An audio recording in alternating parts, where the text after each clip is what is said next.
Kwa jina la Baba na la Mwana na Roho Mtakatifu.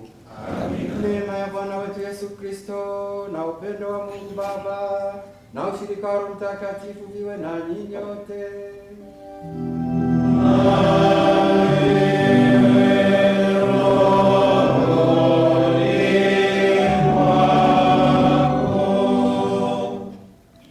Ndugu zangu wapendwa, karibuni katika adhimisho la misa takatifu asubuhi ya leo.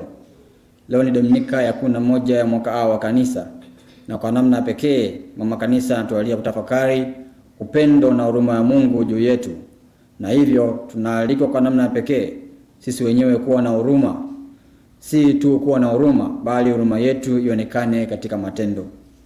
Tumwombe Mungu katika misa hii atusaidie kubadili mioyo yetu na kutusamehe pale ambapo tumefumbia macho na kuwa na mioyo migumu kwa mahitaji ya wengine.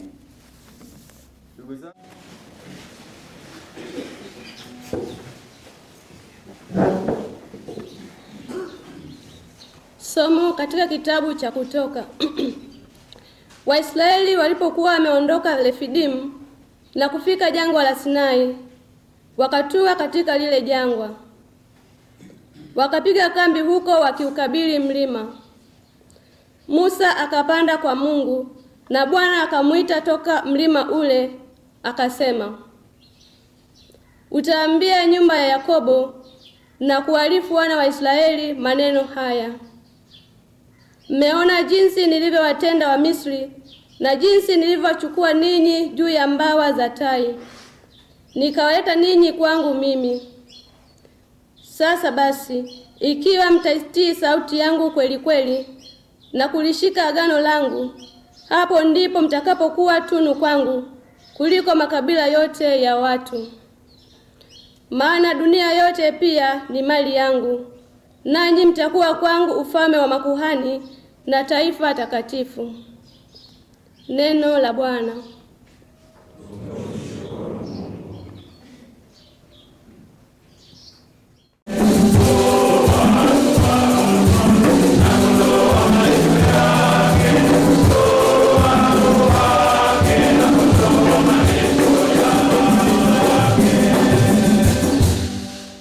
Somo la waraka wa Mtume Paulo kwa Warumi.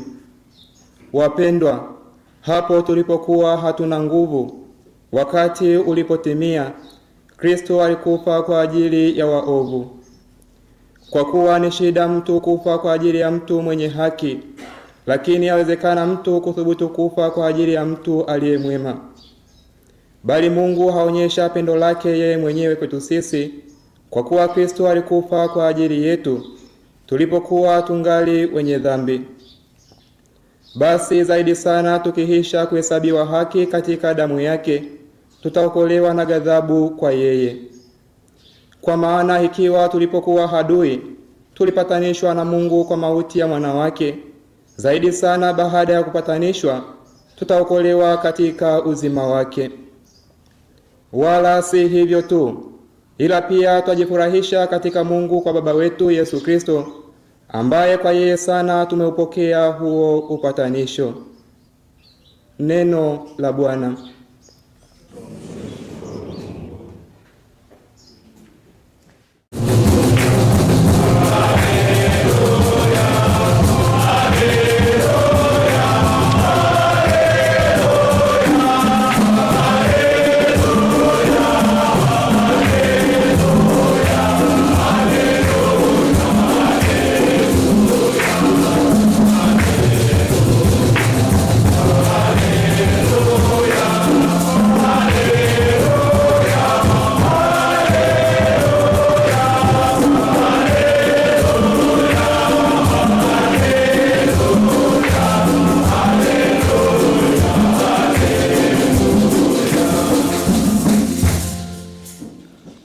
Bwana awe nanyi.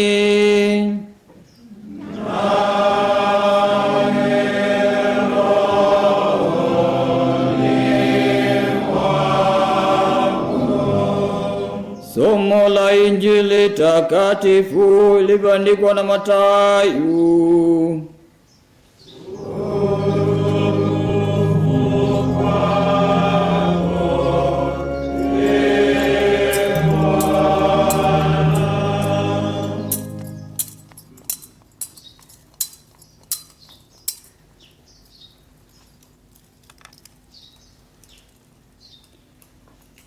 Yesu alipowaona makutano aliwahurumia, kwa sababu walikuwa wamechoka na kutawanyika kama kondoo wasio na mchungaji. Ndipo alipowaambia wanafunzi wake, mavuno ni mengi, lakini watendakazi ni wachache. Basi mwombeni Bwana wa mavuno apeleke watendakazi katika mavuno yake. Akawaita wanafunzi wake 12, akawapa amri juu ya pepo wachafu, wawatoe na kuwapoza wagonjwa wote na udhaifu wa kila aina.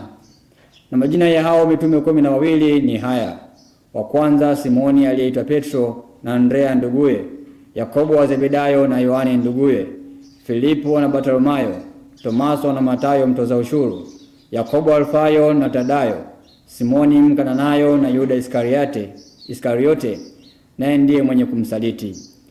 Hao wote nashara Yesu aliwatuma, akawaagiza akisema, katika njia ya mataifa msiende, wala katika mji wowote wa Wasamaria msiingie. Afadhali shikeni njia kuwaendea kondoo waliopotea wa nyumba ya Israeli.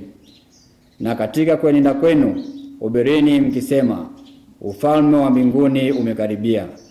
Pozeni wagonjwa, fufueni wafu, takaseni wenye ukoma, toeni pepo.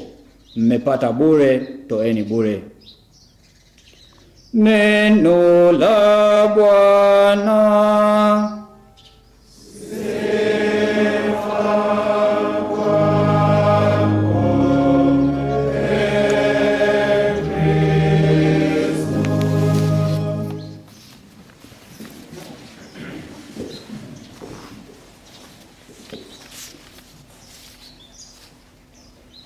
Ndugu zangu wapendwa, kama nilivyosema katika utangulizi, leo ni Dominika ya 11 ya mwaka A wa kanisa. Tumekuwa na kipindi kirefu cha Pasaka na Dominika zilizofuata zimekuwa za sherehe mbalimbali. Tupo katika kipindi cha mwaka tena, tunaendelea na Dominika ya 11 ya mwaka A wa kanisa.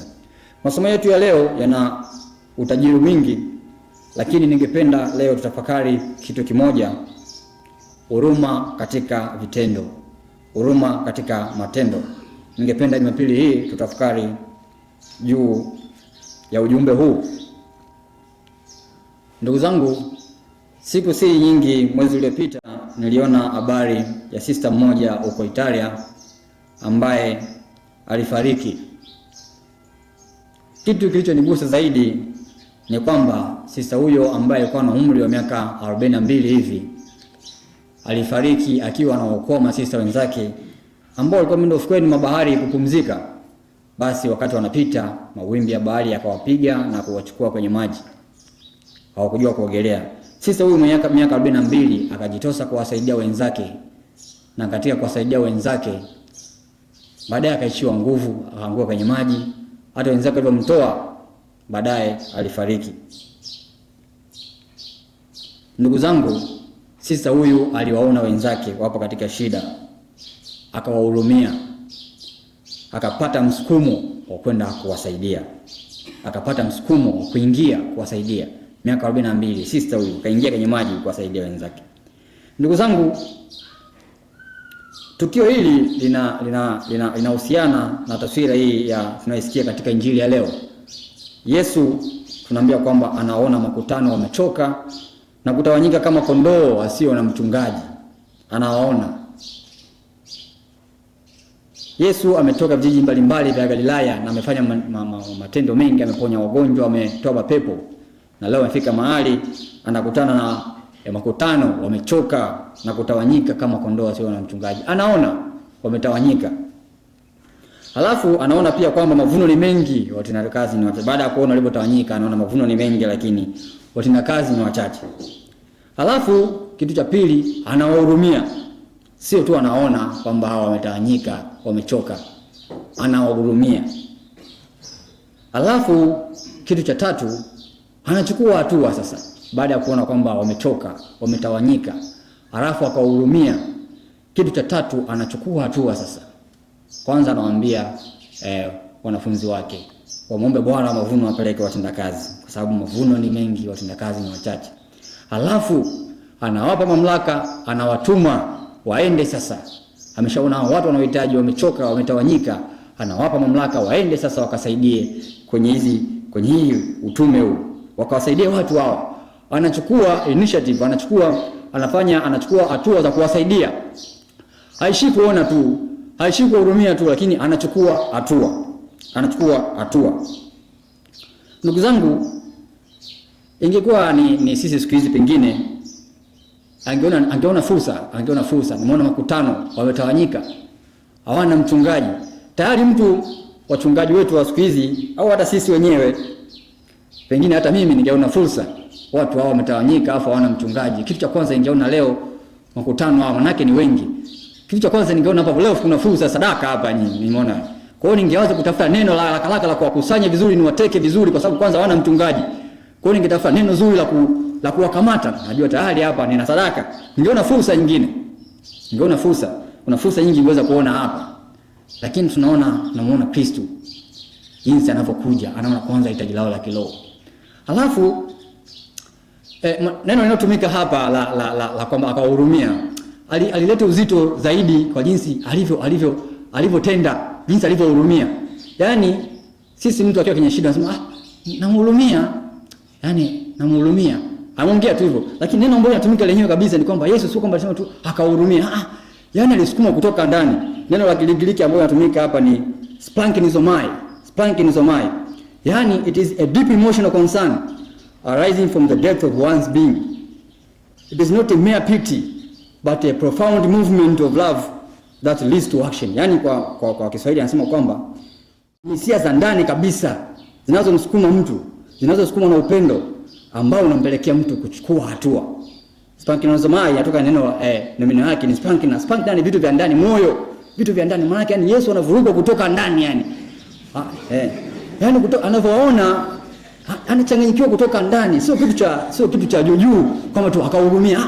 Ni kitu yani amevurugika, anaona anachanganyikiwa. Watu hawa hawana mchungaji. Anavurugika kutoka ndani, amechanganyikiwa. Sasa anaanza kuangalia mahitaji yao ya kiroho. Ndio fursa anayoiona. Watu hawa wanahitaji wachungaji. Ndugu zangu, huo ndio mwaliko ambao tunaitwa sisi Jumapili ya leo. Huruma yetu hiyo kwa vitendo. Yaani iwe huruma ya kweli. Jamii yetu ya leo ina changamoto ya kutojali, indifference, kutojali.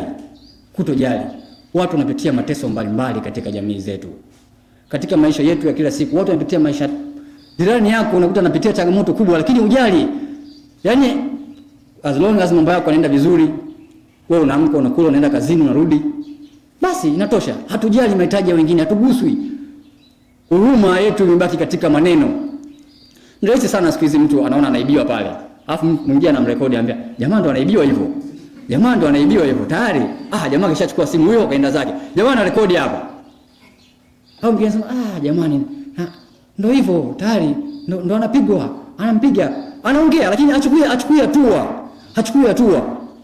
Leo tunaalika kwamba huruma yetu basi iwe katika matendo yetu. Huruma inaenda na matendo. Hii ni dalili mojawapo ya kutojali kwetu. Ni unamwona mtu anapata changamoto, anateseka pale. Lakini wewe kwa kuwa unakula, unakunywa, unapata unayohitaji, hauguswi. Na pengine hata wanaoguswa tunaona kama ni watu wenye kelele. Amejiingiza kwa matatizo ambayo hayamhusu. Lakini Kristo anatualika kuguswa kabisa kwa mahitaji ya wengine na kuwasaidia, kuchukua hatua za kusaidia. Kama yeye mwenyewe anavyofanya. Anaona. Kwanza kitendo cha kuona, wengine siku hizi hatatuoni. Unapita, hauoni, macho yameshafumbwa. Tupo kwenye paradigm, tupo katika mtazamo fulani ambao tayari ile hali ya kujaliana haipo. Mtu anaweza kupita hivyo, mpita unamwona yule maskini aliyekaa pale. Sikumuona kwa sababu hatuna macho ya kutazama tena mahitaji ya wengine. Unapita, unajali mambo yako. Unapita watu hivyo, umeona wale, umewasalimia wale mwenye mahitaji wale ni wakoma. Walikuwa wamekaa wapi? Hajaona. Kristo ameona. Alafu anahurumia. Na huruma inatoka ndani, alafu anachukua hatua. Ndio mwaliko ambao tunapewa leo, kuweka huruma yetu katika matendo. Tutende.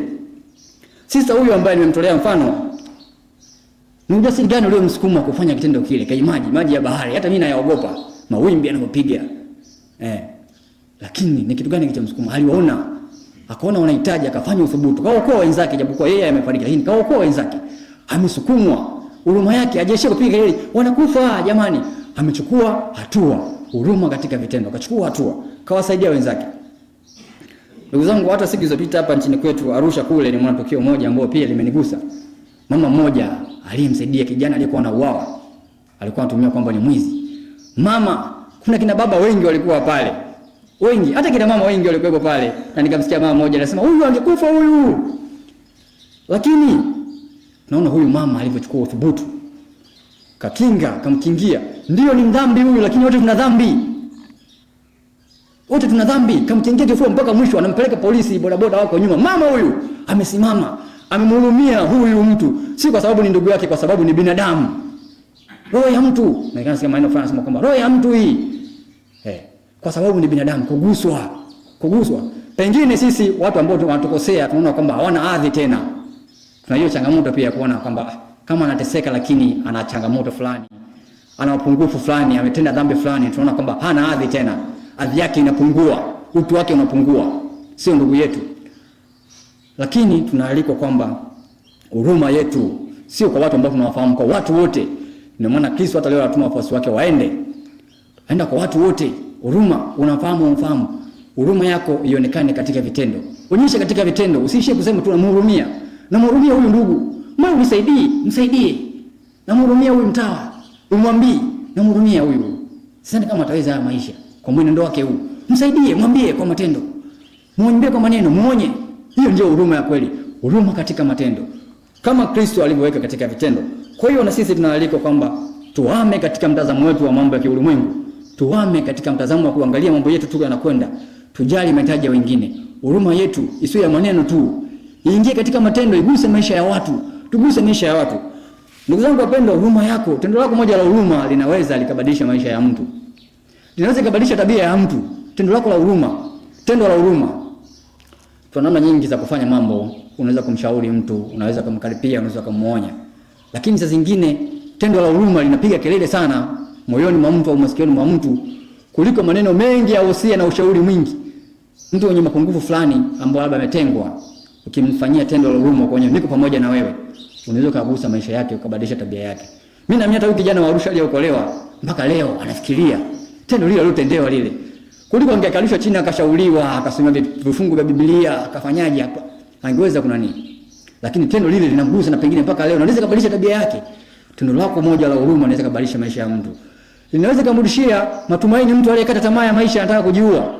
Tendo lako moja la huruma, kumtia moyo kwa vitendo, ukawa naye, linaweza kumrudishia matumaini mtu. Linaweza kurudisha matumaini katika familia, tendo lako moja la huruma. Linaweza kurudisha matumaini katika watu waliokata tamaa kabisa kwenye familia, kuishi maisha ya familia. Inaweza kuwa sababu ya mtu kuamini katika kwamba watu wema bado wanaishi, tendo lako moja la huruma. Kuna watu wameumizwa sana, aamini katika wema wa watu tena. Lakini tendo lako moja la huruma inaweza likafanya mtu aamini tena kwamba bado kuna watu wema. Ndugu zangu, huo ndio mwaliko tunaopewa leo na Kristo, kwamba matendo yetu, huruma yetu iwe katika matendo. Ndugu zangu wapendwa, katika akili zetu za kibinadamu au kwa akili yangu mimi nilipokuwa nasoma injili hii, naendelea kuona kweli Kristo jinsi anavyofanya kazi kwa namna ambayo kweli haiwezi kueleka kwa akili za binadamu. Baada ya kuona watu hawa wana uhitaji, wamechoka, wametawanyika, nilitegemea sasa anapokuja kuita watu wakwenda kuwasaidia, haita watu ambao ni smart, watu ambao ni wamesoma, wako vizuri. Yaani tunategemea kwamba hata kama mimi ni kiongozi mahali, ni mkuu wa shirika mahali fulani, nimeona parokia fulani, yaani watu wa pale kweli panahitaji uinjilishaji wa aina fulani. Ninapokuja kutuma mtu pale, naangalia mtu huyu labda amesoma kitu fulani, atasaidia spirituality au ana nini, naangalia vitu talent zake, naanza kuchambua, nipeleke mtu ambaye ni perfect akasaidia kule. Lakini kitu ambacho kinachonishangaza, Yesu ameona makutano ambao ndio wamemsukuma kwamba ombeni Bwana mavuno apeleke watenda kazi. Alafu anapochukua hatua za kwenda kusaidia watu wanaowatuma ni watu ambao ukiwaangalia wajiuliza sasa, sielewi. Ameweka watu za ushuru, ameweka wavuvi, kina Petro, wengine sehemu zingine wanasema kwamba hata kusoma hawakujua vizuri, hao wakupokea ile elimu ya kinani. Ndio watu ambao wanawapeleka sasa. Muona watu wanauhitaji, lakini ndio watu wanaowapeleka, amewaita yeye. Hii ni kitu ambacho Kristo, na inabaki ni muujiza kwetu. Hatuwezi kumwelewa Kristo jinsi anavyofanya kazi. Anachagua watu anaowataka yeye kwa macho kwa uwezo wake. Yeye ndio anayewachagua watu na kuwaita na kuwasailisha. Kabisa hii kitu kimenifikirisha sana kwamba Kristo sasa ameona kabisa hapa kuna uhitaji, hapa kuna kazi kubwa ya kufanyika, mpaka anawaambia kwamba wasali kwanza. Kwanza anambia msalini kwanza, Bwana wavuna wapeleke watenda kazi. Halafu anakuja kuita watu hao ambao tunaona kuna watu wenye misimamo mikali, zealous, wamo, watu wenye misimamo mikali wamo, watu za ushuru wamo, wengine wavuvi hawa wamo. Mafarisayo walikuwa pale pembeni, wamesoma sheria nyingi, sheria nyingi wamesoma kichwani zipo, lakini umeona. Kwa ndugu zangu, Kristo kumbe unaweza kuona jinsi Kristo anavyofanya kazi kwa namna pekee sana. Anafanya kazi kwa namna pekee sana. Na huu ndio mwaliko kwamba Kristo usijidhalau. Usijidhalau. Wala usimdhalau mtu. Kristo, Mungu ametuhurumia. Kristo anatuhurumia na anatustahilisha. Anatustahilisha. Wewe unaweza kufikiri mtu fulani hafai katika mahali fulani, lakini Kristo anafanya kazi kila mtu kwetu. Kristo huruma yake inatenda kazi. Haina mipaka. Anagusa na kila mmoja wetu. Anagusa maisha yetu kila mmoja wetu kwa namna ya pekee. Anasuluhisha migogoro yetu. Makutano ni mimi na wewe. Amini hata wewe siku moja ulikuwa ni makutano ambaye umetawanyika. Umechoka kama kondoo si mchungaji. Katika maisha kwa namna moja au nyingine kuna mahali wewe ulikuwa ni makutano hawa Yesu ambao amewahurumia. Ameona kuhurumia. Ulikuwa ni makutano. Kuna mahali wewe ulikuwa ni makutano. Umetawanyika kama kondoo si mchungaji, umechoka. Na alikutumia watu ambao wewe hata kuwategemea kwamba ongeza kukusaidia, na pengine hata ukugundua wamekusaidia na leo huko hapo. Kabisa. Kuna mahali fulani wewe ulikuwa ndio hawa makutano Yesu ambao amewaona. Na amechagua mitume hawa, alikutumia wewe watu mitume wakakusaidia, wakakutoa pepo, wakakuhubiria, wakakuponya magonjwa, na pengine hata kukutambua kwa sababu macho yako ya binadamu yamekufunga kuona watu kama walivyo. Kwa ndugu zangu wapendwa, tumuombe Kristo Jumapili ya leo sisi kama wafuasi wake. Kweli aiguse mioyo yetu, aendelee kutuhurumia, kutustahilisha. Na sisi pia tushiriki katika huruma yake. Huruma yetu iingie katika matendo. Tuwasaidie wenzetu katika jamii zetu, katika maisha ya kiroho, kiuchumi na nyanja zote za maisha. Tumsifu Yesu Kristo.